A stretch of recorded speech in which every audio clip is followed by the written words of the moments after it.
একটি সমীক্ষায় দেখা গেছে দেশে প্রতিদিন 4টি শিশু ধর্ষণ হয়। বিভিন্ন পেপার পত্রিকা এবং টিভিতেও নিউজ আসে। কিন্তু এমন খবর কি আপনার চোখে পড়েছে যে প্রতিদিন আদালতের বিচারে 4 জন শিশু ধর্ষণকারীকে ফাঁসি দেওয়া হয়েছে? আসসালামু আলাইকুম। কেমন আছেন আপনারা?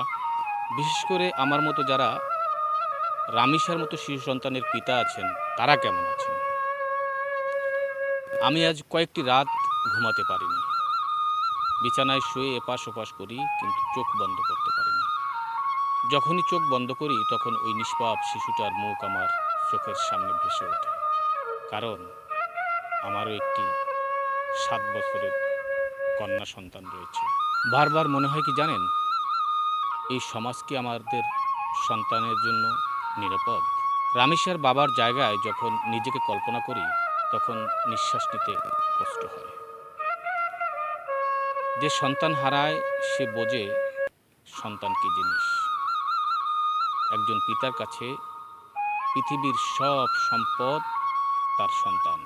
রামিসার ঘটনার প্রতিবাদ করার ভাষা আমার নেই, তবে আমার একটি কথা হলো, আসুন সবাই আমরা এমন একটা সমাজ গড়ি যেখানে কোনো বাবার নির্ঘুম রাত কাটাতে হবে না। আসুন সবাই সচেতন থাকি, নিজেদের সন্তানদের প্রতি খেয়াল রাখি, আর যেন একটি সন্তানও এই পৈশাচিক নির্যাতন এবং এই ধরনের ঘটনার শিকার না হয়। আল্লাহ হাফেজ।